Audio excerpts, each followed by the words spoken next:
सभी साथियों को प्रेम भरी नमस्कार, सत श्री अकाल प्यारे साथियों। जैसा कि हमारा स्वाध्याय चल रहा है परमहंस योगानंद जी की आत्मकथा का योगी कथामृत, तो अभी हम पहुंचे हुए हैं उसके 16वें अध्याय में। जैसा कि हमने पिछली वीडियो में जाना कि जो परमहंस योगानंद जी के गुरु हैं श्री युक्तेश्वर गिरी जी, वो कितने बड़े ज्योतिषाचार्य भी हैं। उनको ज्योतिष के बारे में, ग्रह नक्षत्रों के बारे में, नवरत्नों के बारे में बहुत जानकारी है जो कि उन्होंने दी हुई है, जो कि पिछले वीडियो में मैं बता चुकी हूँ। तो आइए अब आगे चलते हैं।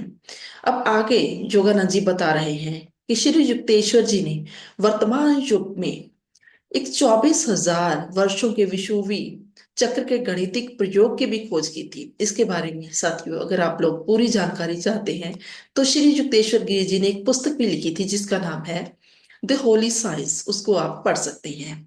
तो आइए आगे चलें। योगानंद जी कहते हैं इस चक्र को 12,000 के तो अर्थ चक्रों में बांटा गया है। एक चढ़ता हुआ, एक उतरता हुआ। हर एक अर्थ चक्र में 4 युग या समाकाल है जिनको कलयुग, द्वापर, त्रेता और सतयुग का नाम दिया गया है, जो यूनानी विचारधारा के लोहा, कांसा, चांदी और स्वर्ण युग के साथ मेल खाते हैं। आगे वो बताते हैं कि श्री युक्तेश्वर जी ने कई तरह की गिनती मिनतियां करके ये निश्चित किया कि आरोही मतलब ऊपर को जाने वाला अर्ध चक्र का कलयुग या लोह युग ईस्वी सन 500 के करीब शुरू हुआ। लोह युग जिसका समय 1200 साल होता है, पदार्थवादी युग होता है, ये सन 1700 ईस्वी के लगभग खत्म हुआ। उसी के साथ द्वापर युग की शुरुआत हुई। बिजलीय शक्ति और परमाणु शक्ति के विकास का ये युग 2400 सालों का होता है। इस युग में तार प्रणाली, रेडियो, हवाई जहाज और दूरी को खत्म करने वाले और साधनों का विकास होता है। 3600 सालों की उम्र का होता है त्रेता युग। ये ईस्वी सन 4100 में शुरू होगा। इस युग में नजदीक या दूर स्थित व्यक्ति के विचारों के आदान प्रदान और दूरी को खत्म करने वाले और साधनों की आम व्यक्ति को जानकारी हो जाएगी। आरोही काल के अर्थ चक्र के आखिर में आएगा सतयुग, जिसकी उम्र होगी 4800 साल, जिसमें मनुष्य दिमाग जो है वो बहुत ज्यादा अत्यंत तरक्की कर लेगा और वह परमात्मा की योजना के अनुरूप ताल में रखते हुए व्यवहार करेगा।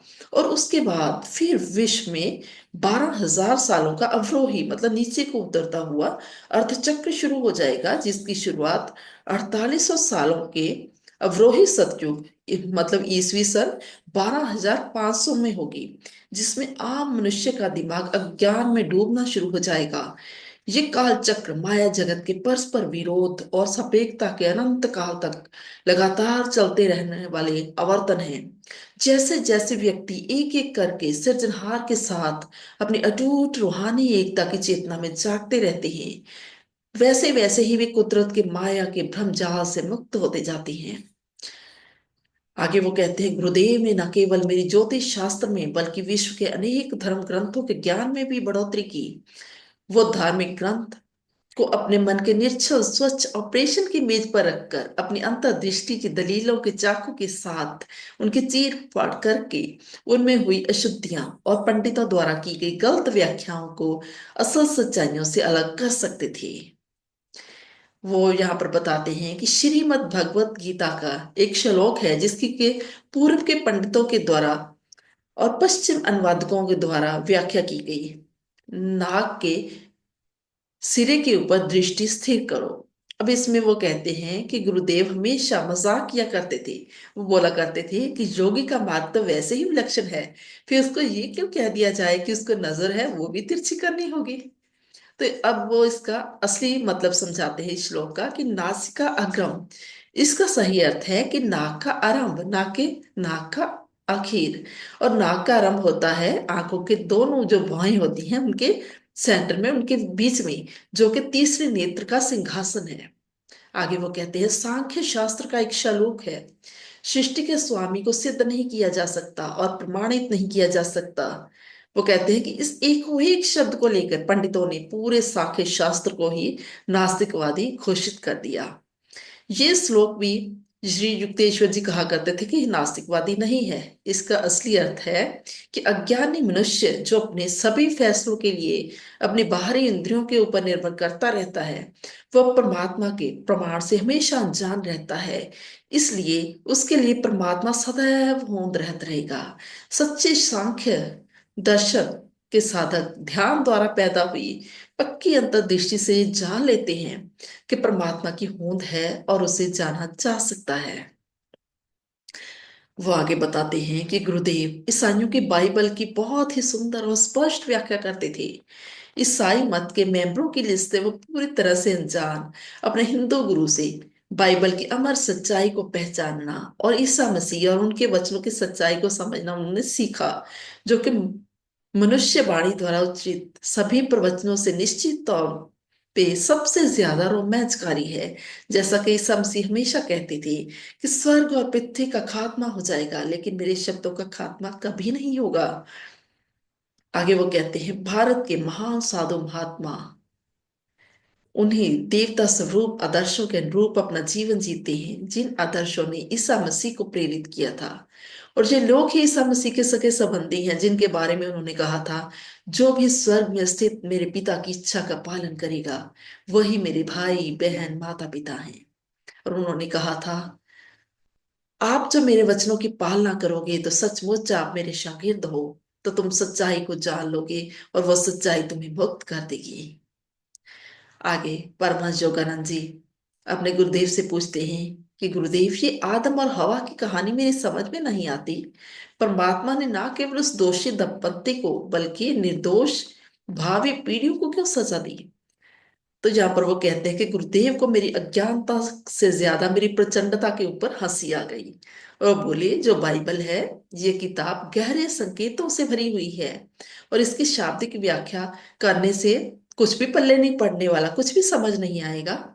तो उन्होंने असली उसके शाब्दिक अर्थ जो थे गहराई से समझाए कि उसमें जिस अ, जीवन वृक्ष का जिक्र है वो मनुष्य के शरीर का जो मेरुदंड है वो उल्टे किए हुए वृक्ष के समान है, जिसमें मनुष्य के जो बाल है उसकी जड़ें हैं, अंतर और बाहरी मुखी नाड़ियां उसकी टहनियां हैं। नाड़ी तंत्र के इस वृक्ष में आनंद देने वाले अनेक फल लगते हैं, जैसे शब्द स्पर्श रस गंध और संवेदना। और इनका आनंद लेने की मनुष्य को पूरी पूरी आजादी थी, लेकिन उनको शरीर के बीज में सेंटर में सेब रूपी काम सुख का अनुभव लेने से मना किया गया था। उसमें सर्प मेरुदंड में कुंडली मारी बैठी कुंडलिनी शक्ति की प्रतिनिधित्व करता है, जो काम इंद्रियों के साथ संबंधित नाड़ियों को उत्तेजित करती है। जहां पर वो कहते हैं, आदमी जो है वो विवेक है और हवा भावना है। जब किसी मनुष्य की भावना या हवा उसकी मानसिकता के ऊपर काम वासना भारू हो जाती है, तो उसका विवेक अपनी हार मान लेता है। परमात्मा ने अपनी इच्छा शक्ति की ताकत से पुरुष और स्त्री के शरीरों का सृजन करके मनुष्य जाति की सृजना की। उसने अपनी नई दंपत्ति को भी उसे पवित्र या दैवी तरीके के साथ संतान उत्पत्ति करने की शक्ति प्रदान की, क्योंकि तब तक परमात्मा की अभिव्यक्तियां एक अलग आत्मा के रूप में सिर्फ पशुओं तक ही सीमित थी, जो स्वाभाविक प्रवृत्तियों के गुलाम होते हैं और जिनमें विवेक की कमी होती है। और परमात्मा ने पहले दो मनुष्य के जो शरीरों का सृजन करके सांकेतिक तौर पर उनको नाम दिया आदम और हवा। और इन शरीरों में उसारो विकास के उद्देश्य में दो पशुओं की आत्माएं, जो उनकी दिव्य सच्चाइयों को उसने स्थापित कर दिया। आदमी मतलब पुरुष को विवेक प्रधान बनाया और हवा यानी स्त्री को भावना प्रधान बनाया। इस तरह से दृश्यमान संसार में द्वैत या ध्रुवी उत्पत्ति हुई। विवेक और भावना जब तक परस्पर सहयोग से आनंद के स्वर्ग में रहते हैं, तब तक मनुष्य मन पशुवृत्ति वाली काम वासना के बहकावे में कभी नहीं आता। इसलिए मनुष्य का शरीर केवल पशुओं की नस्ल के विकास के नतीजे की वजह से होंद में नहीं आया, बल्कि परमात्मा द्वारा एक विशेष सृजन प्रक्रिया द्वारा उसे होंद में लाया गया था। पशु जाति इतनी अविकसित थी कि जिसमें परमात्मा की दिव्यता की पूरी तरह से अभिव्यक्ति हो ही नहीं सकती थी। सिर्फ मनुष्य ही सर्वशक्तिमानता की संभावना से अपने माथे में सहस्त्र कमल की सौगात और मेरुदंड में आध्यात्मिक शक्ति के साथ पूरे जागृत चक्र दिए गए हैं। आगे वो बताते हैं कि सृजन किया गया पहला दंपत्ति जोड़ा जो परमात्मा की चेतनता के साथ भरपूर था, उनको ये मशवरा दिया गया था कि वो सभी इंद्रियाई अनुभव का उपयोग कर सकते हैं सिवाय एक मैथुरिक अनुभव को छोड़ के। इससे उनको इसलिए मना किया गया था कि मनुष्य मनुष्य जाति जो है अपने वंश के बढ़ोतरी के लिए कहीं पशुओं वाले घटिया तरीकों के जाल में ना फंस जाए। अवचेतन मन में मौजूद पशु वृत्तियों को जगाने वाली इस चेतावनी को अनसुनी किया गया और संतान उत्पत्ति के लिए पशुओं वाले वैश्याना तरीकों को मुठ से सुरजीत किया गया और आदम और हवा मूल रूप से पूर्ण पुरुष में मौजूद कुदरती स्वर्ग के झूले से हमेशा के लिए नीचे गिर गए। जब उनको अपनी नग्न अवस्था का ज्ञान हुआ तो जिस तरह परमात्मा ने पहले चेतावनी दे रखी थी कि उनकी अमृता की चेतनता भी अलोप हो गई। उन्होंने अपने आप को भौतिक नियमों के अधीन कर लिया जिसमें जन्म लेने वाले शरीर की निश्चित रूप से मृत्यु होती है। आगे वो बताते हैं कि अपने विवेक और भावना की चेतनता के दुरुपयोग से माया के भ्रम जाल में फंसकर मनुष्य अपने दैवी आत्मविश्वास के स्वर्गीय बाग में दाखिल होने का अपना अधिकार खो बैठता है। ये हर एक शरीरधारी मनुष्य की निश्चित जिम्मेदारी है कि वो अपने माता पिता को एक ही कर तालमेल उनके साथ स्थापित करे। योगानंद जी कहते हैं कि जैसे ही श्री युक्तेश्वर जी ने अपना प्रवचन समाप्त किया तो मैं एक नई श्रद्धा के साथ मैंने जिनेसिस के जो पन्ने थे उन पर अपनी नजर डाली और मैंने कहा, पूजनीय गुरुदेव, आज मैं पहली बार आदम और हवा के प्रति संतान की निश्चित जिम्मेवारी को महसूस कर रहा हूँ। तो साथियों, ये था हमारा आज का अध्याय। 16वां अध्याय यहाँ पर समाप्त होता है। मुझे आप लोग इतने प्रेम से सुनते हैं उसके लिए आप सभी का बहुत बहुत धन्यवाद। अगर आप लोगों को मेरा स्वाध्याय अच्छा लगता है तो कृपया इसे अपने अन्य साथियों के साथ शेयर भी जरूर कीजिएगा। जल्दी ही फिर मिलते हैं हम अगले ऑडियो के साथ, वीडियो के साथ। Thank you.